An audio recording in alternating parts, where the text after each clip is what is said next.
Society में हम एक कदम और आगे बढ़ते हैं। हम वेस्टर्न आइडियोलॉजीज़ को समझ रहे हैं और उसमें हमें ये समझना है कि सोसाइटी को साइंटिफिकली स्टडी करने के लिए ये जो ब्रांच ऑफ स्टडी सोशोलॉजी है, इसके उत्पत्ति के कारण क्या थे। उत्पत्ति के कारणों में हमने ये समझा कि 19वीं सेंचुरी में जब इसका जन्म हुआ, उसके प्रीसीडिंग 300 वर्षों में बहुत सी क्रांतियाँ हुई। वो चाहे साइंटिफिक रेवोल्यूशन एनलाइटनमेंट का फेज़ था, चाहे पॉलिटिकल रेवोल्यूशन फ्रेंच रेवोल्यूशन का फेज़ था, चाहे इकोनॉमिक रेवोल्यूशन इंडस्ट्रियल रेवोल्यूशन का फेज़ था। उसके वाया हमने आपको सभी प्रक्रियाएं समझाई और बताया कि किस तरह से 19वीं सेंचुरी तक एक एटमॉस्फेयर क्रिएट हुआ जिसमें क्लास स्ट्रगल्स भी होंगी। एक क्लास जैसे that is the working class, आप उसे सफ़र करते हुए भी देखेंगे। सोसाइटी में बहुत से डायनेमिक्स बदलेंगे। अर्बन डोमिनेंस आएगा, रूरल एरिया पर डोमिनेंस हो जाएगा अर्बन एरिया का। लाइफस्टाइल के पैटर्न चेंज होंगे और ह्यूमन सेटलमेंट्स का कैरेक्टर भी बदल जाएगा। इन सभी चीज़ों को हमें समझना है। हम इसे कार्ल मार्क्स के नज़रिए से समझने का प्रयास करते हैं। आज हम कार्ल मार्क्स के नज़रिए से बहुत सी चीज़ों को समझेंगे। मैं बहुत डिटेल में इनके नज़रिए से आपको चीज़ें समझाऊंगा और आप रिलेट कर पाएंगे कि वाकई ही चीज़ें ऐसी हैं। आज की पॉलिसी मेकिंग में और भविष्य में यदि समाज को लेकर के आपको सुधार करने हैं, मार्क्स आज भी उतने ही रेलेवेंट हैं जितने वो उस समय में हुआ करते थे। कार्ल मार्क्स की यदि हम बात करें तो इनका जन्म 5 मई को 1818 को हुआ था और ये जर्मनी में जन्मे थे। तो मैंने लिखा भी है स्टिक। तो कार्ल मार्क्स का जन्म 1818 5 मई को हुआ था जर्मनी में। जर्मनी में जो प्रशिया प्रोविंस हुआ करती थी उसमें राइनलैंड का पार्ट था ट्रायर। तो इनका जन्म ट्रायर में हुआ है जर्मनी में। इतनी बात क्लियर? वैसे तो कार्ल मार्क्स ने फ़िलॉसफ़ी की स्टडी की थी। कार्ल मार्क्स की स्टडी क्या थी? फ़िलॉसफ़ी। लेकिन कार्ल मार्क्स ने अपना वर्क फ़िलॉसफ़ी में ना करके सोशोलॉजी में किया। कार्ल मार्क्स ऐसा मानते थे कि कैपिटलिज़म जो है वो डिफरेंट स्टेजेस के वाया प्रोग्रेस होते हुए आज यहाँ तक आया है। तो ह्यूमन की प्रोग्रेस के डिफरेंट स्टेजेस हैं। Human society had progress through different stages. जैसे बिल्कुल शुरुआती तौर में वो ये मानते थे कि प्रिमिटिव कम्युनिज्म था। उसके बाद वो मानते थे कि स्लेवरी आई, और आपको पूरा रिलेट हो रहा होगा अब ये प्रिमिटिव कम्युनिज्म, हंटर गैदरर्स। उसके बाद slavery, the Roman period, the period of slavery. उसके बाद फ्यूडलिज्म और उसके बाद capitalism. So primitive communism to slavery to feudalism then capitalism. तो वो ये मानते थे कि capitalism latest phase of advancement है और कैपिटलिज्म के बाद आएगा सोशलिज्म। तो कार्ल मार्क्स ने अपना जो फील्ड ऑफ वर्क बनाया वो सोशोलॉजी को बनाया। वो ये मानते थे कि कैपिटलिज्म के वाया आज बहुत सी समस्याएं हैं समाज में। इन समस्याओं को तभी समझा जा सकता है अगर हम सोसाइटी को साइंटिफिक मैनर में समझें। तो साइंटिफिक सोशोलॉजी की नीड है आज, जिसके तहत कैपिटलिस्ट सोसाइटी का क्रिटिकल एनालिसिस करना होगा। कार्ल मार्क्स ने साइंटिफिक और क्रिटिकल एनालिसिस किया कैपिटलिज्म का और उसकी वीकनेसेस को लोगों के सामने रखा, और इवन कार्ल मार्क्स ही जिम्मेदार थे जिन्होंने कैपिटलिज्म का डाउनफॉल भी करवाया और सोशलिज्म आया। आई बात समझ में? तो इसलिए इनकी जो फील्ड थी वो फिर वर्क फील्ड सोशोलॉजी हुई, लेकिन इनकी स्टडी की फील्ड फ़िलॉसफ़ी ही थी। ये फ़िलॉसफ़ी के स्टूडेंट थे। आई बात समझ में? तो ये एक बहुत ही प्रॉस्पेरस लिबरल कैरेक्टर यानी कि लिबरल आइडियोलॉजी के लॉयर के पुत्र थे। ओके, इनके पिताजी वकील थे जो आइडियोलॉजी से लिबरल थे और माली हालत, फाइनेंशियल कंडीशन उनकी प्रॉस्पेरस थी। यही कारण था कि उस ज़मानों में इन्हें अच्छी संस्थानों से शिक्षा मिली। 1834 से 1836 के बीच में इन 2 वर्षों में इन्होंने यूनिवर्सिटी ऑफ बॉन से लॉ पढ़ा। तो ये बॉन यूनिवर्सिटी जर्मनी से पढ़े हुए हैं, और उसके बाद इन्होंने यूनिवर्सिटी ऑफ बर्लिन से अपनी पढ़ाई को कंटिन्यू रखा, ये भी जर्मनी में है। यहाँ पर ये यंग माइंड्स ऑलरेडी फ्रेडरिक हेगेलन से बहुत प्रभावित थे, उनकी सोच पर काम कर रहे थे। उन यंगस्टर्स से इनकी मुलाकात हुई यहाँ पर। उन यंगस्टर्स के ग्रुप को हेगेलियन कहा जाता था। तो यंग हेगेलियंस एग्जिस्ट कर रहे थे वहाँ पर यूनिवर्सिटी ऑफ बर्लिन में, जिनको देख करके कार्ल मार्क्स भी प्रभावित हुए। तो कार्ल मार्क्स पर फ्रेडरिक हेगेलन का एक प्रभाव था इन हेगेलियंस के वाया। आई बात समझ में? और ये प्रभाव उनको यूनिवर्सिटी ऑफ बर्लिन में हुआ। इसके बाद 1841 में इन्होंने अपनी डॉक्टरेट कंप्लीट की। तो इनकी डॉक्टरल थीसिस कंप्लीट हुई 1841 में यूनिवर्सिटी ऑफ जेना से। University of Jena, Jena Germany में है। ओके, तो बॉन, बर्लिन, जेना ये सब जर्मनी में ही है। इनकी पढ़ाई अमूमन वहीं से हुई। 1843 में 25 वर्ष की आयु में इनका विवाह हुआ जेनी वॉन वेस्टफैलन के साथ, और उनके साथ विवाह करने के बाद ये पेरिस चले गए। तो ये फ्रांस मूव कर गए, जर्मनी से ये फ्रांस चले गए।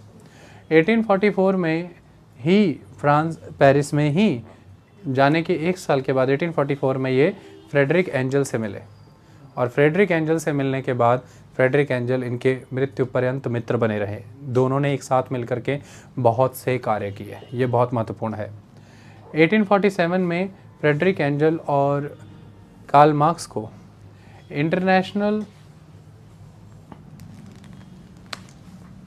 इंटरनेशनल वर्किंग मेंस एसोसिएशन के द्वारा इनवाइट किया गया, इस पर्पस से कि आइए और हमारा मैनिफेस्टो प्रिपेयर कर दीजिए। उस मैनिफेस्टो को तैयार करने में फ्रेडरिक एंजल और कार्ल मार्क्स ने इकट्ठे कार्य किया, और उसी में इन्होंने अपने स्किल्स, अपनी आइडियोलॉजी, अपने पॉइंट ऑफ व्यू उस मैनिफेस्टो में डाले। पता लगा कि ये क्या विचार रखते हैं, और वो मैनिफेस्टो विश्व भर के लिए कम्युनिस्ट पार्टी का पहला मैनिफेस्टो बना। तो कम्युनिस्ट पार्टी 1848 का ये पहला मैनिफेस्टो कार्ल मार्क्स और फ्रेडरिक एंजल का लिखा हुआ था, और तकरीबन उसके बाद से आने वाले सभी के सभी कम्युनिस्ट और सोशलिस्ट पार्टीज़ के मैनिफेस्टो इस मैनिफेस्टो से प्रभावित रहे हैं। आई बात समझ में? इसके बाद 1849 में इन्हें एग्जाइल कर दिया गया और इन्हें इंग्लैंड जाना पड़ा, तो इन्हें देश निकाला दे दिया गया। देखिए, मैं आपको ये बात बता दूं कि कार्ल मार्क्स का जन्म और शिक्षा चाहे जर्मनी से हुई, लेकिन अपने क्रांतिकारी विचारों की वजह से उनको जर्मनी से, फ्रांस से, ऑस्ट्रिया से, सब जगहों से देश निकाला दिया गया, उन्हें एग्जाइल किया गया, और अपना सारा का सारा इंटेलेक्चुअल वर्क कार्ल मार्क्स ने ब्रिटेन में ही कंडक्ट किया है। तो कार्ल मार्क्स की जन्मभूमि और शिक्षा भूमि चाहे जर्मनी रही है, लेकिन कार्ल मार्क्स की कर्मभूमि ब्रिटेन है। तो कार्ल मार्क्स ने मृत्यु तक सारे इंटेलेक्चुअल वर्क ब्रिटेन में ही किए हैं, और आप देख सकते हैं कि एक शिक्षक को, एक रिफॉर्मर को कितनी यातनाएं झेलनी पड़ती हैं। परिवार लेकर के जगह जगह से देश निकाला लेना आसान नहीं होता। अपने विचारों के कारण उन्हें कितनी ओपोनेंट सोसाइटी को सहना पड़ा होगा, लेकिन फिर भी आज उनके विचार हैं जो समाज को गुर्बत से ऊपर उठाते हैं, जो वर्कर की बात करते हैं, और आज पूरा विश्व सोशलिज्म के विचारों से प्रभावित है, ये आपको मानना चाहिए। इसमें कार्ल मार्क्स का बहुत बड़ा योगदान है।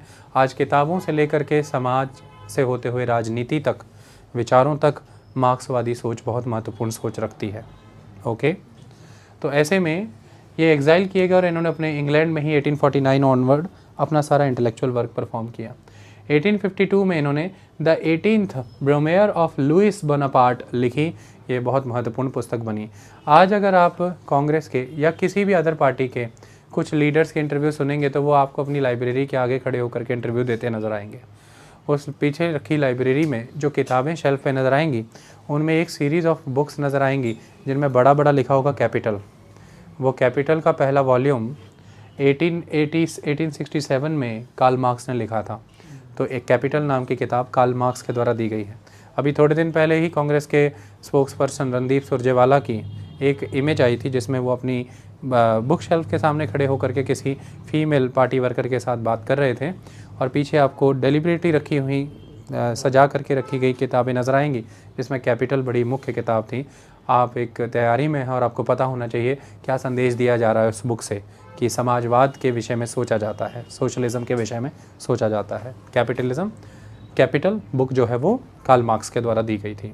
1881 में इनकी पत्नी की जेनी वॉन वेस्टफैलन की डेथ हो गई, और 1883 में कार्ल मार्क्स की भी डेथ हो गई। और आज अगर आपको जाना है तो आपको लंदन के हाई गेट सिमेट्री में जाना होगा, हाई गेट कब्रिस्तान में, वहाँ पर ये दफन है। तो ये लंदन के हाई गेट कब्रिस्तान में दफन कर दिए गए। आई बात समझ में? और मैंने बताया कि ये इस कंसेप्ट के ऊपर बात करते थे। इन्होंने कैपिटलिज्म को नकारा, उसकी कमियों को ऊपर रखा, और इन्होंने कैपिटलिज्म को कंडेंट इस बात पर किया कि कैपिटलिज्म ऑपरेशन करता है, कैपिटलिज्म एक्सप्लॉयटेशन करता है। तो इन्होंने उस ऑपरेशन, उस एक्सप्लॉयटेशन के खिलाफ अपनी आवाज़ उठाई, जो आवाज़ सोशलिज्म के नाम से पूरी दुनिया में जग जाहिर हुई, और आप आज उसको मानते हैं। और अब हम इनके द्वारा दिए गए सभी विचारों को डिटेल में लाइन बाय लाइन पढ़ेंगे और समझेंगे कि ये किस तरह से साइंटिफिक मैनर में आपके सामने सोसाइटी का वो चेहरा रखते हैं।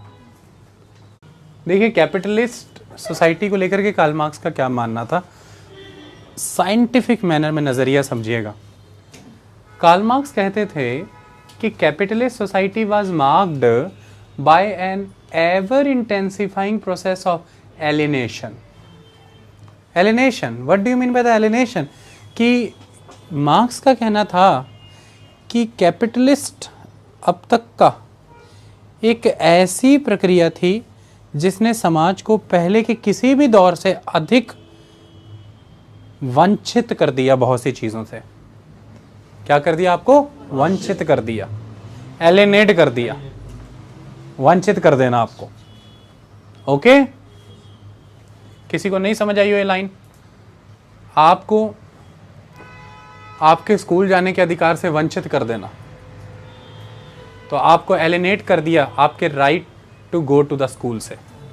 इसको कहते हैं एलिनेशन। किस कॉन्टेक्स्ट में समझाया है कार्ल मार्क्स ने इस चीज़ को, ये समझिए।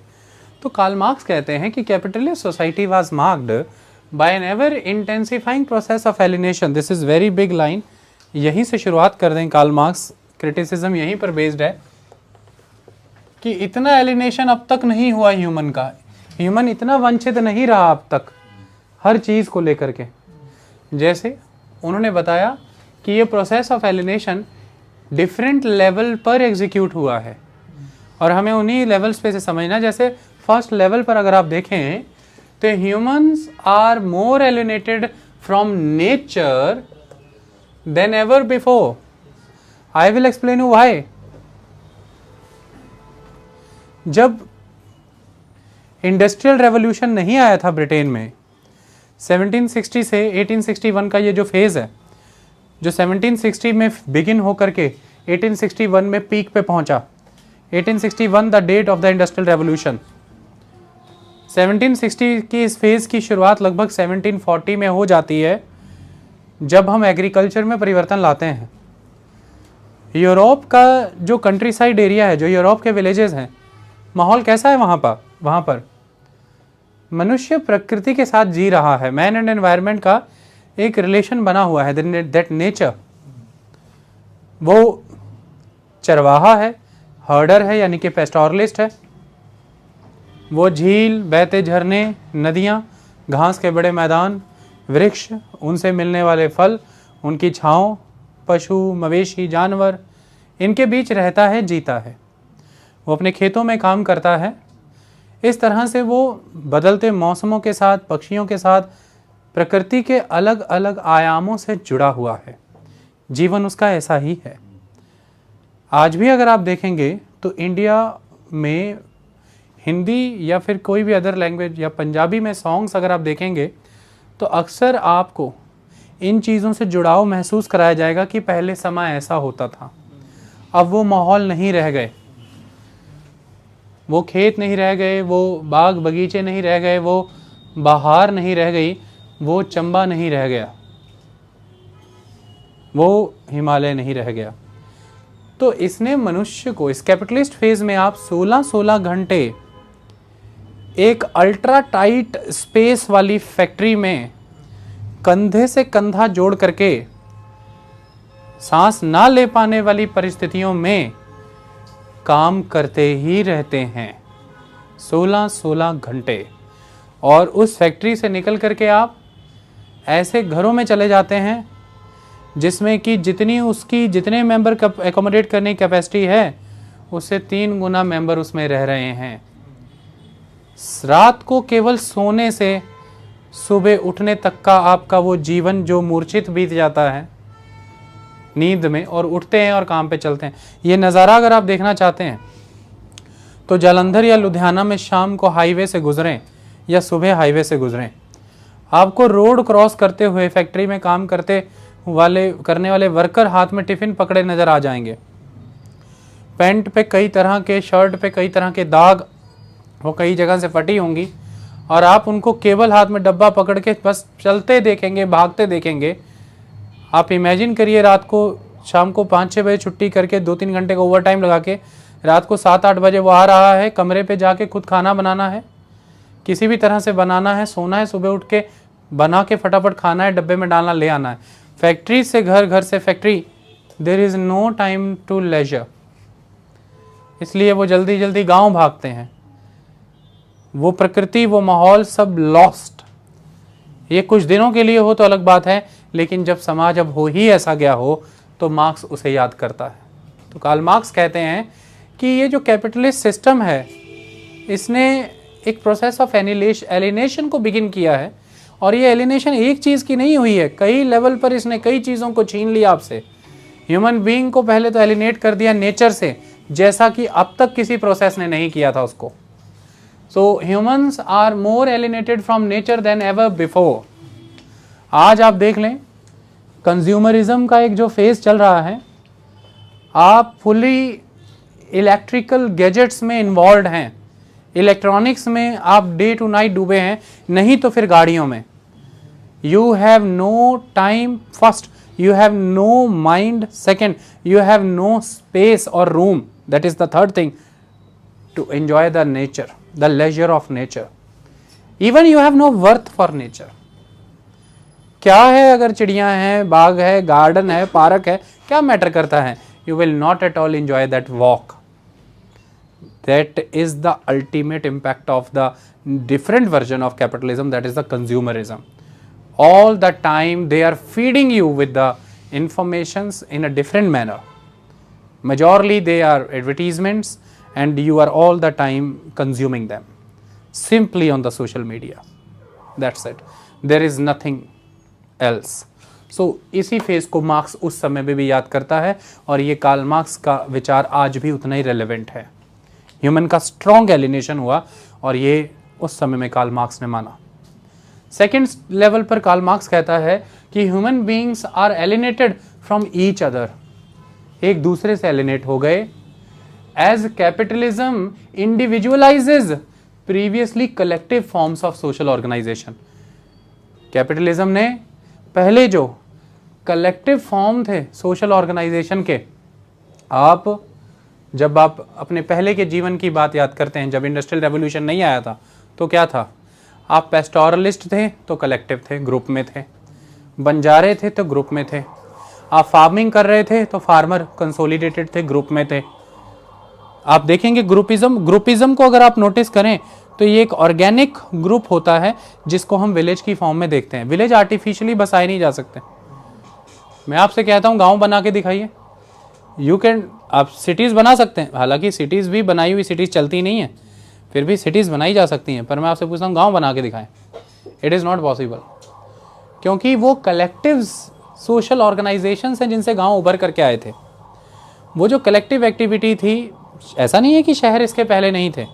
इंडस्ट्रियल रेवोल्यूशन, यानी कि जब मैं कैपिटलिज्म की बात कर रहा हूँ, इसके पहले भी सिटीज़ थी, बट उस समय में अगर आप देखेंगे तो कम्युनिटीज़ कुछ इस तरह से कनेक्टेड थी कि there is a collective group of लोहार, the iron workers, there is a collective group of सुनार, the goldsmith, there is a collective group of leather worker, there is a collective group of wood worker, there is collective group of potters. तो चाहे कुम्हार हैं, चाहे लोहार हैं, स्वर्णकार हैं, किसान हैं, ये कलेक्टिव ग्रुप्स हैं इनके। लेकिन अब वही सुनार, वही लोहार, वही स्वर्णकार, वही कुम्हार, वो इंडिविजुअली एक फैक्ट्री में वर्क करेगा।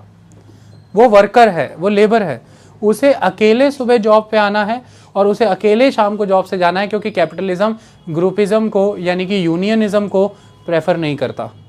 कैपिटलिज्म में there is no space for unionism, there is no space for groupism. आप में जैसे ही ग्रुप बन रहा है, कैपिटलिज्म को थ्रेट हो जाता है, इंडस्ट्रियल ऑनर को थ्रेट हो जाता है कि ये ग्रुप में आकर के कहीं प्रोसेस को हॉल्ट ना कर दें, या कहीं हमें मजबूर ना करें कलेक्टिव बार्गेनिंग के लिए, यानी कि अपनी इच्छाएं मनवाने की ओर ना बढ़ें। इनका बल बढ़ना नहीं चाहिए, तो they will always prefer individualism. तो इंडिविजुअल की अटेंडेंस लगेगी, you will count individual, individual की अटेंडेंस लगेगी, इंडिविजुअल का सैलरी, इंडिविजुअल का अपना अड्डा, अपना प्लेटफॉर्म, काम करिए, इंडिविजुअल की आउटपुट काउंट होगी, ग्रुप की नहीं। आपके हिस्से का काम कोई और नहीं कर सकता। आप कई पुरानी हिंदी मूवीज में देखेंगे भी कि काका बीमार है, लाला बीमार है ना, भाई साहब बीमार है, रहमत बीमार है, अमिताभ बच्चन काम करना चाहता है लेकिन सुपरवाइजर आया, फोरमैन आया और कह रहा है तू ज़्यादा दयालु है, तू उसका काम करेगा, चल तेरे को दुगने काम में लगाता हूँ, और उसको लात मार के कह रहा है बीमार है तो घर जा। मतलब आप किसी और का काम नहीं कर सकते, इंडिविजुअल आउटपुट काउंट होगी। तो इंडिविजुअलिज्म को खेरू खेरू कर दिया गया। उनका जो ग्रुप्स हैं, उनकी जो कलेक्टिव लाइफ के बेसिस थे, जैसे कि कम्युनिटी लैंड कैप्चर कर लिए गए, ये कम्युनिटी लाइफ का एक बेसिस हुआ करता था। जैसे कि कई सारे स्मॉल मार्जिनल फार्मर्स को ख़त्म करके कलेक्टिवाइजेशन ऑफ द लैंड करके एक तरह से लैंडलॉर्ड सिस्टम क्रिएट कर दिया, तो बिग लैंडलॉर्ड्स क्रिएट कर दिए गए। आई बात समझ में? इसी तरह से वो सभी के सभी पेस्टोरलिस्ट कम्युनिटी भी खत्म हो गई, और रूरल आर्टिजन्स जो रूरल बेस को सपोर्ट करते थे, रूरल बेस से डिमांड प्राप्त करके ही सप्लाई करते थे, वो आर्टिजनल ग्रुप्स भी अब खत्म होकर के उन्हें शहरों में आकर के काम करना पड़ेगा। तो ये इंडिविजुअलिज्म को प्रमोट करता है। और आप याद करते हैं कि जब इकट्ठे मिल बैठ कर के बात करते थे, वो इकट्ठे समय था, दिन त्यौहार मनाया करते थे, वो कहाँ चला गया सब कुछ? तो इंडिविजुअलाइजेशन प्रमोट किया, collective system of social organisation को ख़त्म किया कैपिटलिज्म ने। तो इसने आपको प्रकृति के बाद एक दूसरे से वंचित किया।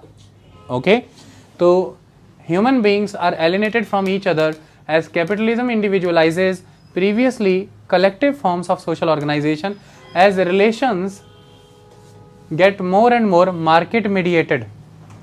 Relations get more and more market mediated in the sense कि हर चीज का रोल अब मार्केट प्ले करेगी। Market will do many things. पहले स्वर्णकार मैंने आपको बताया था, अगर मैं कल वो सोनाक्षी सिन्हा के उदाहरण कल ही दे रहा था, हाँ, अगर बर्तन बनाने का काम आप खुद कर रहे हैं तो आप ही उन्हें बेच भी रहे हैं, ग्राहक आपके साथ संपर्क में है। अब कोई शिकायत है आपके पास आएगा, आप एक ग्रुप के तौर पर हैं, आपका उसके साथ एक संबंध है, बट अब ये काम प्रोड्यूसर जो है वो सेलर नहीं है, वो सिर्फ प्रोड्यूस करता है। यहाँ से डिस्ट्रीब्यूटर उठाएगा और वो होलसेलर को देगा, होलसेलर से माल जाएगा रिटेलर के पास, और रिटेलर के पास आता है कस्टमर। तो प्रोड्यूसर से कंज्यूमर के बीच में एक लंबा खासा सिस्टम ऑफ सप्लाई चेन है, एक लंबी खासी मार्केट, द मीडिएटर्स, बिचौलिए, जिन्हें हम ट्रेडिंग कमर्शियल क्लास कह सकते हैं, ये सारे बीच में आ गए। तो जहाँ पर अब संबंध मैन टू मैन का जो रिलेशनशिप्स हैं, ये मेजॉरली मार्केट मीडिएटेड है। तो मेन मीडिएटर कौन बना? Market. 1-to-1 relation, 1-to-1 communion, कलेक्टिविटीज़ वो ख़त्म हुई, market will mediate. Even factory में काम करने के लिए फैक्ट्री मालिक को वर्कर भी चाहिए, उसके लिए भी एक आदमी की जिम्मेदारी लगाएगा कि तू वो बंदे लेकर के आ जा, वो बंदे लेकर के आएगा और फैक्ट्री मालिक को मिल जाएंगे। यहाँ पर भी एक मीडिएशन है। तो मार्केट मीडिएशन ने कि इसको कितना कमीशन मिलेगा, इसको कितनी दलाली मिलेगी। तो संबंधों का आधार जो एक आपसी परस्पर निर्भरता होती थी, एक दूसरे पर आपसी संबंध हुआ करते थे, वो ख़त्म हो करके एक मार्केट मीडिएशन हुआ, यानी कि हर system commission based, profit based हुआ, और दलाली सिस्टम बहुत स्ट्रांगली आगे बढ़ा। इसलिए समाज में एक समय में ये वर्ड नेगेटिवली भी यूज़ किया जाता था कि ये तो दलाल है। आई बात समझ में? तो कोई लोग ये भी कहते थे कि मैं कोई तुम्हारे बीच दलाल लगाऊं, अपने आप कर लो जो करना है, चल बना। तो ये सिस्टम है, क्योंकि जब लोग याद करते थे पुराने समय में, तो वो गालियाँ देते थे कि इन दलालों के चक्कर में हम सब भी बिखर गए। आई बात समझ में? तो दैट इज़ अ सिस्टम। वो ये कहता है, तीसरी चीज़ वो ये समझाता है कि क्या और एलिनेशन की, वो ये कि working people alienated from the fruits of its labour. Working people, the working class, the worker. देखिए, मैं एक आर्टिजन हूँ, कल भी ये उदाहरण से बताया था, मैं मिट्टी के बर्तन बनाता हूँ। तो मैंने उदाहरण दिया था कि जब सलमान पहुँचा सोनाक्षी के साथ पास मिट्टी का बर्तन लेने दबंग में, तो सोनाक्षी ने उसको जो मिट्टी का घड़ा दिया, 40, 50, 60, 70 रुपये की मिट्टी लगी होगी, लेकिन घड़े कितने में देती थी वो? 500 रुपये का देती थी एक घड़ा। 500 रुपये घड़ा दिया, तो जो सोनाक्षी ने अपनी लेबर की है, उसका जो फल है वो 425 रुपये, वो सोनाक्षी का है, the fruit of its labour. आई बात समझ में? लेकिन अब सोनाक्षी किसी फैक्ट्री में लग गई है, और उसी फैक्ट्री में वो घड़े बनाती रहती है और दिन के कम से कम मशीन पर उसने एक नहीं 100 घड़े बना दिए, लेकिन उसको इतने घंटे काम करने पर दिहाड़ी मिली 125 रुपये 150 रुपये। तो अब उसको जो मिल रहा है सिर्फ और सिर्फ उसने जो अपनी लेबर दी उस लेबर का वेज मिल रहा है, उसने जो अपनी लेबर दी उस लेबर के वेजेस मिल रहे हैं। लेकिन उसने जो वो लेबर प्रोवाइड की, उस लेबर से जो प्रोडक्ट डेवलप होकर के आया, उस प्रोडक्ट की जो वैल्यू फैच हुई, उस वैल्यू का कोई शेयर इसके पास नहीं जा रहा है, उसका कोई शेयर नहीं जा रहा है। एक मालिक ने और एक वर्कर ने, दोनों के पास देने के लिए कुछ है। मालिक ने अपनी तरफ से दिया, फैक्ट्री दी, मालिक ने अपनी तरफ से कैपिटल इन्वेस्ट दिया, लेकिन इसके तहत प्रोडक्ट बन नहीं सकता। वर्कर ने अपनी तरफ से लेबर दी, लेबर ही नहीं दी, यहां पर ध्यान से देखिए, अपनी स्किल्स भी दी, अपना टैलेंट भी दिया, और ये दोनों चीजें जो दोनों ने कंट्रीब्यूट की, इसके कॉम्बिनेशन से प्रोडक्ट बनेगा। लेकिन प्रमोटर को यानी कि एंटरप्रेन्योर को प्रॉफिट, जो वेल्थ डेवलप हो रही है वो सारी की सारी जा रही है, और वर्कर को सिर्फ उसकी लेबर के बदले वेजेस मिल रहे हैं। तो इस तरह से जो आपके प्रोडक्ट के जो फ्रूट्स होते थे वो भी आपसे ले लिए गए, आपसे छीन लिए गए। अब ये आपके पास नहीं है। आप सिर्फ और सिर्फ ज़्यादा से ज़्यादा, मतलब आपको पूरी तरह से हर तरह की संपत्ति से वंचित कर दिया गया, सब कुछ आपसे छीन लिया गया। कम्युनिटी लैंड छीन लिए गए, गांव छीने गए, आपसे आपकी पुरानी लाइवलीहुड छीन ली गई। शहर इतने महंगे हैं कि कोई संपत्ति नहीं, आपके पास कुछ नहीं। और इस समय में when you are owning nothing, अब कुछ ओन ही नहीं करते हैं, तो then what will you sell? You will only sell your labour. तो यही था बेचने को। लोगों ने फिर अपनी लेबर बेची, अपनी लेबरी दी। तो लोग एक ही बात कहते थे, कहते लेबरी कर रहे हैं बस, और हमारे पास कुछ अब है ही नहीं। आई बात समझ में? ये कंसेप्ट मैं डीपली आगे समझाऊंगा। तो इसलिए लोगों को उनके द्वारा किए जा रहे काम के फल से भी वंचित कर दिया, और उनकी परिस्थितियां पेरेनियल। आप शुरुआत में बर्तन बनाते हैं, आप कोशिश करते हैं अच्छे बर्तन बनाऊंगा, एक दिन डेवलप होकर के परिवार अच्छा खुशहाल हो जाएगा। लेकिन बीइंग वर्कर, क्या आप ये इमेजिन कर सकते हैं? क्योंकि आप पेरेनियली वर्कर ही रह जाएंगे, क्योंकि आपको आपके प्रोडक्ट के फ्रूट से कंप्लीटली एलिनेट कर दिया गया है। So working people alienated from the fruits of its labour. Okay, और यही नहीं, समस्याएं और हैं। वो क्या हैं? Workers do not own the products they produce. कौन ओन कर रहा है प्रोडक्ट को? जो प्रोड्यूस ही नहीं कर रहा। जो कौन है? ऑर्गेनाइजर। ऑर्गेनाइजर प्रोडक्ट ओन करता है, वर्कर नहीं। लेकिन पहले की आर्टिजनल सोसाइटी में प्रोडक्ट कौन ओन करता था? जो प्रोड्यूस करता था, द आर्टिजन। लेकिन अब प्रोडक्ट कौन ओन करता है? जो ऑर्गेनाइजर है। आर्टिजन नहीं कर रहा है।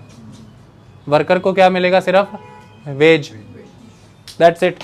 ये वेज का मतलब क्या है? कि उसने जो कंट्रीब्यूट किया वो उसको मिल गया, दैट इज द वर्क। बस वर्क का यहाँ पर अर्थ आप समझे नहीं भाई, यही सबसे बड़ी गड़बड़ी थी। वर्किंग आवर के वेजेस मिले हैं उसको। वर्क में तो बहुत कुछ आता है। वर्क में तो उसने अपनी कीमती जीवन दे दिया, अपनी जवानी भी दी, अपनी सारी मेंटल एबिलिटी, अपनी स्किल्स, अपनी अब तक की हेरिटेज से गेन की हुई नॉलेज दी। ये सारी चीज़ें उसने कंट्रीब्यूट की हैं, तब एक कंप्लीट वर्क कंडक्ट हुआ। लेकिन वर्क में जो वेजेस मिले, वो वेजेस किसके मिले? सिर्फ आवर्स के। कितने घंटे काम किया, वो घंटों के पैसे मिले, काम के पैसे नहीं मिले। आई बात समझ में? इसका मतलब होता है कि आप उस प्रोडक्ट को, आप उस काम के जो रिजल्ट हैं उसको ओन नहीं करते, इसलिए आपको उसका कोई बेनिफिट भी नहीं मिलेगा। यही एक चीज़ नहीं, दूसरी परेशानी और आई कि workers have no control over the work process itself. पहले वर्कर अपने वर्क प्रोसेस को कंट्रोल करता था। मैंने बताया था कि सोनाक्षी बाजार भी जाती थी, घूमती फिरती थी, तैयार वगैरह होती थी, अपना गाने भी गाती थी, है कि नहीं? ये सब ना करती सलमान किधर से आता? ये सब करती थी, और फिर बर्तन भी बना लेती थी, और बेच करके अच्छा खासा पैसा कमा रही थी। अपनी पूरी दिनचर्या, अपना काम करने का ढंग, और किसी दिन नहीं भी बनाती थी बर्तन, अपना चली जाती थी मेले। ये सब कौन डिसाइड कर रहा था? आज कितना काम करना है, किस साइज के बर्तन बनाने हैं, कितनी मिट्टी लगानी, कौन सी डिजाइनिंग, कौन सी कढ़ाई करनी, उसके ऊपर सफ़ेद रंग कैसा करना, everything decided by the artisan. तो वर्क प्रोसेस कौन डिसाइड करता था? आर्टिजन। लेकिन अब आप फैक्ट्री में आपके दो ही चीज़ें होती हैं, entry time, exit time. Entry time, exit time. और अब आपको क्या करना है, मशीन की तरह, मशीन के साथ जो आपको आज सुबह का टास्क दिया गया है, जो फैक्ट्री ने प्रोडक्शन डिसाइड की है, जो प्रोडक्ट डिसाइड किया है, जो मैनेजमेंट ने ऑर्गेनाइज किया है, आप बस उस कंटेंट पे वर्क करते जाए। तो कंटेंट अब आप नहीं डिसाइड करते, कोई और। आप बीमार हैं, आप कमज़ोर हैं, आप जो भी हैं, content is decided, just work, you can not do anything. और छुट्टी है तो घर बैठिए, तनख्वाह कटेगी। तो आपने घर बैठ कर के अपने आप को खटिया पे बोला कि मैंने 10 दिन इतनी मेहनत की यार, उस हिसाब से मुझे हर दिन का उस दिन के लायक का खर्चा दिया। 11वें दिन मैं बीमार हूं, मेरी यह हालत है कि मैं एक दिन बीमार होकर घर भी नहीं बैठ सकता। क्यों? मैं 10 दिन से काम नहीं कर रहा था क्या? मेरी 10 दिन के काम की कोई वर्थ नहीं, मतलब मैंने कुछ भी इतना नहीं विकसित किया कि वो चीज़ मुझे 11वें 12वें दिन सस्टेन करा ले। इससे बेहतर तो खेती है कि 4-6 महीने खेतों में काम करके किसान अगले 10 महीने के लिए फसल के द्वारा सपोर्ट तो होता है, भोजन तो मिलता है साल भर के लिए। जिस दिन खेत नहीं जाता है, ऐसा तो नहीं कि भूखा रहता है। लेकिन हमारी जीवन कैसा बना दिया गया कि एक दिन काम पे नहीं। तो फिर सोशलिज्म ने आकर के छुट्टियां इंड्यूस करवाई, और सोशलिज्म ने आकर के हर 11वें दिन पर आपको एक प्रिविलेज लीव का कंसेप्ट दिया कि हर 11 दिन काम करने पर आप एक लीव अर्न करते हैं। इसे हम अर्नड लीव कहते हैं, जो आपको मिलनी होती है। यानी कि 33 दिन की 3 छुट्टियां होती हैं, जो या तो आप ले लीजिए, या फिर साल खत्म होने पर बोनस के रूप में आपको उतनी तनख्वाह मिल जाती है, या फिर रिटायरमेंट के समय छुट्टियां इकट्ठी होकर 200-300 छुट्टियां कई लोगों के मिलते हैं ना, 8-9 लाख रुपए छुट्टियों का, वो ऐसे मिलता है। इसके अलावा सोशलिज्म ने कैजुअल लीव दिलवाई आपको। वो प्रिविलेज लीव नहीं है, वो कैजुअल लीव है आपकी, आपका अधिकार बनता है, आप ले सकते हैं। नहीं ले रहे हैं तो वो कैश नहीं होंगी बाद में। इसके अलावा आपको सिक लीव दिलवाई, sick leave, casual leave, privilege leaves, many type of leaves आज आपके पास हैं, क्योंकि आप जो वर्क कर रहे हैं वो वर्क ने इतना तो यील्ड करके दिया है कि आप इतनी का रेस्ट भी ले सकते हैं, नो प्रॉब्लम एट ऑल। लेकिन मालिक आज पौधा लगा दिया, आज फैक्ट्री लगा दी, मेहनत की, काम किया, पैसा कमाया, फैक्ट्री लगाई, अब लगा के बस भूल जाओ। Zurich, Switzerland, America, India, China, Indonesia घूमो बस एक बार, क्योंकि उसने जो इनपुट दिया उसका आउटपुट इतना बड़ा है कि उसके दम पर वो काफ़ी दिनों तक बिना काम किए चल सकता है। लेकिन सिमिलर फैक्ट्री में वर्कर काम कर रहा है, एक दिन भी काम नहीं करेगा तो उसका चलेगा नहीं। ये बड़ा क्वेश्चन था उस समय में। आई बात? तो वर्कर ना तो अपने प्रोडक्ट को ओन कर रहा था, ना ही वर्कर अपना वर्क प्रोसेस मैनेज कर रहा था, डिसाइड कर रहा था। ये दोनों चीज़ें कोई दूसरा कर रहा था जो कि प्रोडक्ट प्रोड्यूस नहीं कर रहा था। इसे कॉन्ट्राडिक्शंस कहते हैं। और अभी आने वाले सेक्शन में मैं बताने वाला हूँ कि कार्ल मार्क्स ने इसी कॉन्ट्राडिक्शन को बेस बताया है सोशल कन्फ्लिक्ट का, और इसी सोशल कन्फ्लिक्ट को बेस बताया है रेवोल्यूशन का, और उसी रेवोल्यूशन को कारण बताया है चेंज का। ये कॉन्ट्राडिक्शंस हैं। तो हर सिस्टम में कार्ल मार्क्स कहता है कॉन्ट्राडिक्शंस होती हैं। कॉन्ट्राडिक्शन यही है कि प्रोडक्ट प्रोड्यूस कराने वाला प्रोडक्ट को ओन नहीं कर रहा, और प्रोडक्ट प्रोड्यूस करने वाला प्रोडक्शन प्रोसेस को किसी तरह से डिसाइड भी नहीं कर रहा, और प्रोडक्ट की वर्थ किसी के पास जा रही है जो प्रोडक्ट प्रोड्यूस नहीं कर रहा। सच this is the contradiction. This contradiction will ultimately charge the society and conflicts will be there. Such conflicts will ultimately develop into the revolution, and revolution will bring change. आई बात समझ में? तो that is the scientific process. ये तीसरी alienation, प्रकृति से दूर, अपनों से दूर, इंसान से दूर, इंसान तो अपने काम से भी दूर। फाइनल ह्यूमन बीइंग लिखते लिखते हम लिख दिया मैंने। मैं सोचता कुछ रहता हूँ, लिखता कुछ रहता हूँ। ह्यूमन बीइंग्स, अब वो कह रहा है कि बाकी सब छोड़ो, अंत में ये हुआ, human beings alienated from themselves. सब चीज़ों से एनिलेट होते होते किस चीज़ से एलिनेट हो गए? अपने आप से ही। इंसान अपने आप से भी दूर हो गया।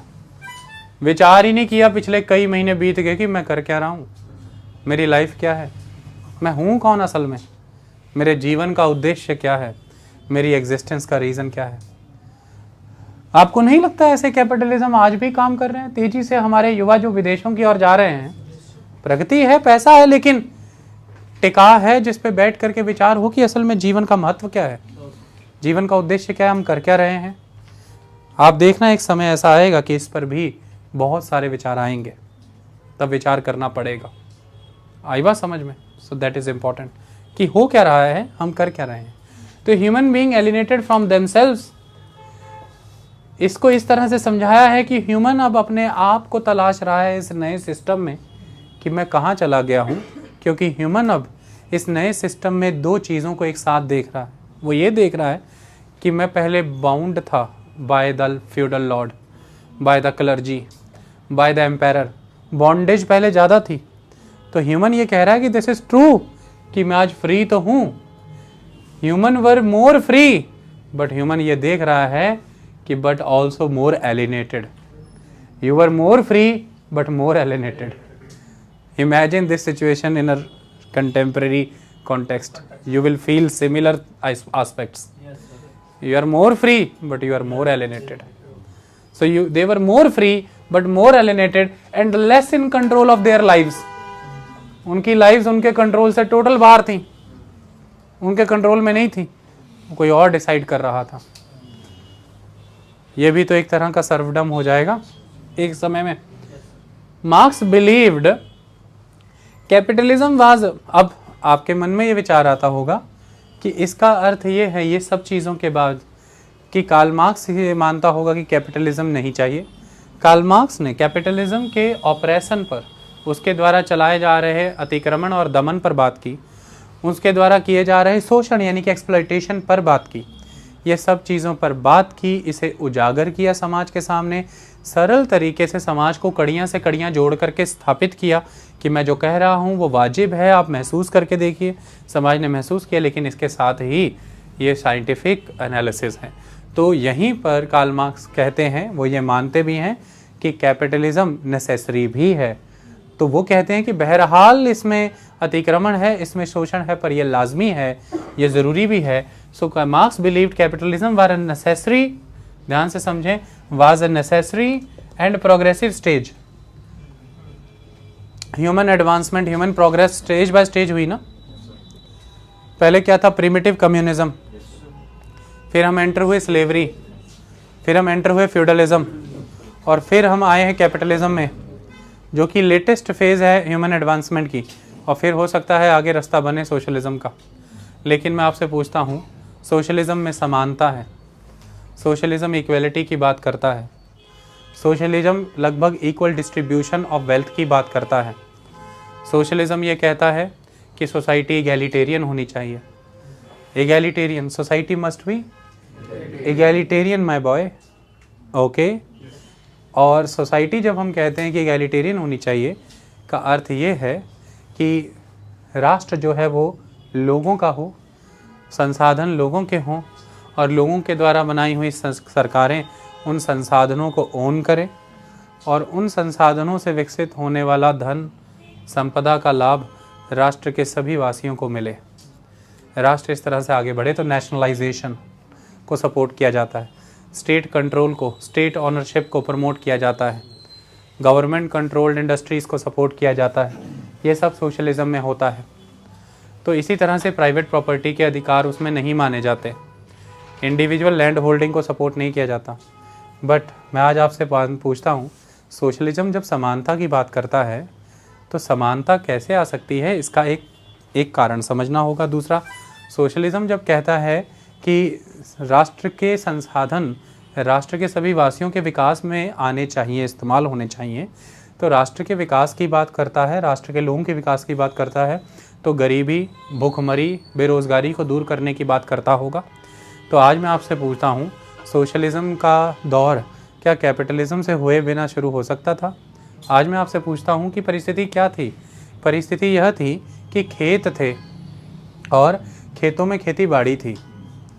उस खेती बाड़ी की अगर हम बात करें तो किसी तरह के नए इक्विपमेंट्स, नई टेक्नोलॉजी, नए टूल्स नहीं थे। साइंस एंड टेक्नोलॉजी को साइंटिफिकली अप्लाई नहीं किया जा रहा था ताकि प्रोडक्शन को एनहांस किया जा सके। जब प्रोडक्शन एनहांस ही नहीं होगी तो ह्यूमन की कंडीशन हमेशा सस्टेनेंस या सर्वाइवल में ही एग्जिस्ट करती रहेगी। और जब आपकी कंडीशन पेरेनियली सर्वाइवल ओरिएंटेड है, सिर्फ और सिर्फ सस्टेनेंस ओरिएंटेड है, तो बेटर लिविंग स्टैंडर्ड इमेजिन करना नामुमकिन है। बेटर लिविंग स्टैंडर्ड का अर्थ यहाँ पर यह है जीवन को सहज बनाने के लिए कई तरह के सहयोगी उपकरण, जीवन को सहज बनाने के लिए कई सहयोगी उपकरण, कई तरह की सहयोगी सिद्धांत, कई तरह की दवाइयाँ, कई रोग थे उनसे निवारण चाहिए था तो दवाइयाँ चाहिए थी, कई तरह के ट्रीटमेंट्स और उसके लिए इंफ्रास्ट्रक्चर जैसे कि हॉस्पिटल, बेहतर शिक्षा सबके लिए चाहिए थी जिसके लिए कि स्कूल, कॉलेजेस और यूनिवर्सिटीज़, बेहतर आने जाने का आवागमन का ज़रिया चाहिए था जिसके लिए कि सड़कें, यातायात के साधन, सड़कें और यातायात के साधन बनाने के लिए टेक्नोलॉजी, टूल्स, इक्विपमेंट्स और इन्वेस्टमेंट चाहिए था। ये सभी चीज़ों का विकास होता तो जीवन का स्तर बेहतर होता, सभी चीज़ों का विकास होता, जीवन का स्तर बेहतर होता। इन सभी चीज़ों का विकास तब हो सकता था जब पूंजी होती।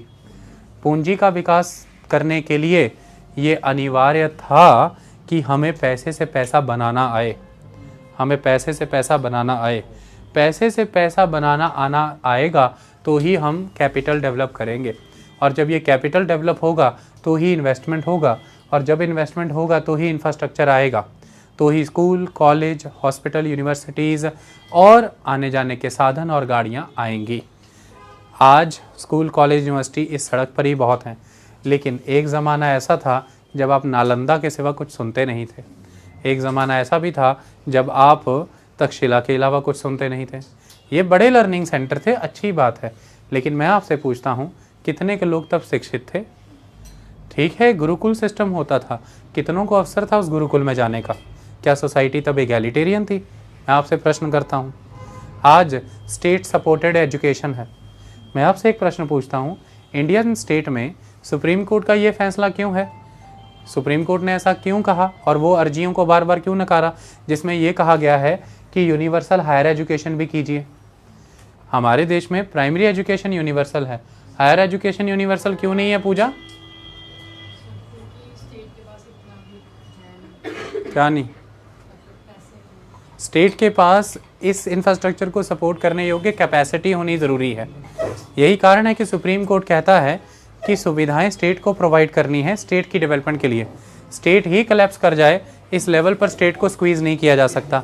तो अब मैं आपसे पूछता हूँ, आज भारत इस स्तर पर तो है कि सरकारी स्कूलों के माध्यम से यूनिवर्सल प्राइमरी एजुकेशन दे सकता है, एलिमेंट्री एजुकेशन दे सकता है 14 बरस तक, लेकिन आप ही से प्रश्न है, हायर एजुकेशन नहीं दे सकता ना?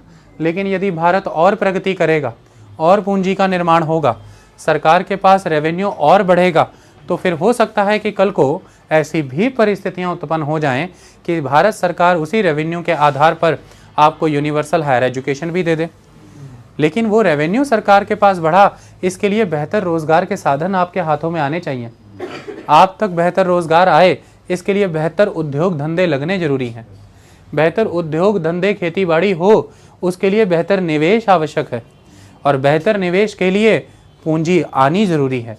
पूंजी निर्माण के लिए पूंजी का विकास करना जरूरी है, और पूंजी का विकास करने के लिए मुनाफे पर ध्यान देना जरूरी है, और मुनाफे पर ध्यान देने के तहत ही आप बेटर टेक्नोलॉजी लेके आते हैं खर्चे घटाने के लिए, आप बेटर प्रोसेसिंग लाते हैं खर्चे घटाने के लिए, बेटर टाइम मैनेजमेंट आती है खर्चे घटाने के लिए, लेथार्जिकनेस जाती है, इग्नोरेंस जाती है, डिसिप्लिन आता है, हार्डवर्क आता है, तब जा कर के पूंजी का निर्माण होता है, क्योंकि पूंजी का प्रबंधन बेहतर होता है।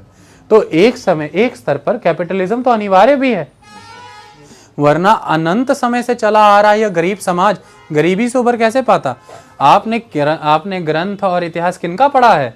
वो जो कि राजा महाराजा थे, वो जो कि ऋषि मुनि थे, वो जो कि बड़ी हस्तियां हुए, वो जिन्होंने कि धर्म दिए या धर्म चलाए या धर्मों के प्रचार किए। लेकिन मैं आपसे प्रश्न पूछता हूँ, आम जनता कहाँ थी? कहाँ है इतिहास में उनकी जगह? अब जा करके उनके विषय में लिखना शुरू हुए हैं इतिहासकार पिछले कुछ 100 के सालों से। इसके पहले इतिहास के दर्पण में वो कहाँ दिखलाए जाते थे आपको? आपने अकबर के झरोखे दर्शन देखे हैं, लेकिन गरीब की कुटिया में क्या चल रहा है ये किसने दिखलाया? तो बड़ी बात यह है कि देश गरीब थे, विश्व गरीब था। आज स्लेवरी है, तब स्लेवरी क्यों थी? क्यों स्लेवरी के खिलाफ 1833 में कानून और 1843 में नियम बना करके ख़त्म की गई? उसका कारण था क्योंकि तब तक स्लेवरी थी, स्लेवरी एक एक्सेप्टेबल सिस्टम था, लेकिन फिर इसे ख़त्म किया। क्यों भारत में एक लंबे समय तक इंडेंचर्ड लेबर फॉलो की अंग्रेजों ने? क्योंकि गरीबी इतनी थी, गरीबी थी ताही स्लेवरी थी, बॉन्डेड लेबर थी, फोर्स्ड लेबर थी, लोग अशिक्षित थे, लोगों के पास चिकित्सा नहीं थी, लोग विकसित नहीं थे, कुछ ही घरानों के पास पैसा था और कुछ ही घराने राजनीतिक, सामाजिक और आर्थिक तौर पर संपन्न थे। शिक्षा भी वही प्राप्त करते थे और पीढ़ी दर पीढ़ी वह इन संसाधनों पर अपना आधिपत्य स्थापित रखते थे। तो कुल मिलाकर के एक समय में हमें कैपिटलिज्म के माध्यम से इंफ्रास्ट्रक्चर का इतना का डेवलपमेंट चाहिए था कि कल को अब जब हमें ज़रूरत पड़े तो बोरी में पैसे होंगे, बोरी में अशरफियाँ या फिर सिक्के होंगे, तो ही तो मैं आ करके उस बोरी के सभी पैसे मुट्ठी मुट्ठी आप सब में बांटूंगा। इक्वलिटी लाने के लिए, समाज इक्वलिटेरियन बनाने के लिए खाली बोरी से तो कुछ नहीं करूंगा, पहले बोरे तो भर लूं। तो बोरे भरने के लिए वो कैपिटलिज्म भी जरूरी था। लेकिन जब कैपिटलिज्म लोगों का शरीर, मांस, विचार, हड्डियां, संबंध, हृदय और उन्माद को काट करके बोरियां भर रहा था, तो कार्ल मार्क्स खड़े हुए और उन्होंने कहा कि अब अति है, इसको रोके और समाजवाद की ओर बढ़ें। इस बोरी के लाभ को बांट दीजिए लोगों में, सिस्टम आगे चलाइए। आई बात समझ में? तो कार्ल मार्क्स इस नजरिए से कहते हैं कि Marx believed capitalism was a necessary and progressive stage because it created the pre conditions for an egalitarian future, free from exploitation or poverty, free from exploitation and poverty. Now today that we can expect egalitarian society. What do you mean by the egalitarian society? The first aspect is all are equal, at least politically all are equal. One person, one vote, one value. Politically all are equal, and government and the society is trying hard to make you people socially and economically equal also. Socially all are equal also. In the constitution there is complete ban on discrimination, कोई discrimination नहीं है। तो socially you all और equal, और government reservations के माध्यम से economically equal भी कर रही है, लोक कल्याणकारी नीतियों के माध्यम से इकोनॉमिकली इक्वल। तो धीरे धीरे समाज को समानता लानी पड़ेगी, कोई किसी पर अपना आधिपत्य स्थापित ना करे, किसी तरह का सामंतवादी समाज ना हो, तो ही इगैलिटेरियन सोसाइटी स्टैब्लिश होगी। बट ये सब तब हो पाया ना जब एक सरकार हुई। सरकार तब हुई ना जब हमें किसी राजा महाराजा पर आश्रित नहीं होना पड़ता। आम लोग सरकार चलाते हैं क्योंकि देश की औकात हो गई है कोष देने की। आज देश के संसाधन, देश की जनता संभालने योग्य है क्योंकि देश में संसाधन भी है और देश में एक जागरूक जनता भी है, क्योंकि जनता शिक्षित है, क्योंकि जनता इस प्रक्रिया को समझती है, जानती है। शिक्षा बहुत महत्वपूर्ण होती है। आई बात समझ में? इसलिए चाणक्य कहते हैं कि शिक्षक साधारण नहीं होता धनानंद। यही कारण है, वो इसलिए समझाते हैं कि सत्ता में परिवर्तन लाने की क्षमता होती है उसमें, और कार्ल मार्क्स ने ये मॉडर्न एरा में भी प्रूव किया। Okay, so that is the concept. आप एक्सप्लॉइटेशन को तभी खत्म कर सकते हैं। पहले क्या चल रहा था? राजघराने, समाज में एक वर्ग का आधिपत्य। तो क्या था? दलितों के बच्चे स्कूल के अंदर नहीं जा सकते, स्कूल के बाहर रहेंगे, कुएं से पानी नहीं पी सकते। लेकिन स्टेट स्ट्रेंथन्ड हुआ, स्टेट के पास वेल्थ आई, सभी तरह के प्रिविलेजेस स्टेट ने एक सिंगल स्ट्राइक के साथ खत्म किए। स्टेट में सामर्थ्य आया कि तुम नहीं पढ़ाओगे तो हम पढ़ाएंगे। स्टेट ने अपना जिम्मा उठा करके प्राइमरी एजुकेशन को प्रमोट किया और आज सभी एक समान रूप में स्कूल में जाकर के पढ़ सकते हैं। एक्सप्लॉयटेशन का एंड होगा, पॉवर्टी का एंड होगा। ठीक है, गरीबी है, मैं नहीं कहता गरीबी नहीं है, गरीबी तो आज भी है। 25 से 27% जनसंख्या गरीब है, लेकिन 75% गरीबी से ऊपर भी तो है। कैसा होता जो 75% गरीब होती और 25% ही ऊपर होती? आंकड़े तो हैं, लेकिन आंकड़ों में सुधार भी तो है। उसके लिए कैपिटलिज्म भी अनिवार्य था। इस बात को समझना होगा। अब तुम गरीब इस बात से महसूस करो कि तुम्हारे पास गाड़ी नहीं है, ये तो तुम्हारी समस्या है। जीवन में एक चीज़ हमेशा समझना, जब भी आप किसी के दिन बदलते देखते हैं, आप उसे एक चीज़ करते पाएंगे। वो पता क्या है? उसे अच्छा खाते पीते देखेंगे। सबसे पहली आवश्यकता और सबसे पहला बदलाव दिन बदलने का, यानी कि जब थोड़ी भी अच्छी कमाई हुई, उनके चेहरे भारी होने लगते हैं, शरीर अच्छा बनने लगता है। और आप लोग भी यही कहते हैं, काफ़ी मोटे तगड़े हो रहे हैं, काम चल रहा है इनका, लगता है, तो चेहरे हरे भरे हो जाते हैं। यहाँ तक बहुत सही है, ये बिल्कुल सही है। काम चलने के बाद ये परिवर्तन जब दिखा, ये बिल्कुल सही है। इस पॉइंट पर इंटरवेंशन होना चाहिए ज्ञान का, गुरु का, नॉलेज का, क्योंकि नहीं होता तो फिर ये होता है। फिर आवश्यकता उत्पन्न होती है मोटरसाइकिल की। अब तक भी ठीक है, चेहरा खिला हुआ है, भरपेट खाना खाते हैं, क्योंकि कमाई बढ़ने का सबसे पहला रिजल्ट ही होता है राज्य के खाना, तसल्ली से खाना। और ये खा के खुश होते हैं कि कितना अच्छा खाना अब हमें मिल रहा है। कितनी खुशी से खाना मिल रहा है। लेकिन फिर मोटरसाइकिल, तो मोटरसाइकिल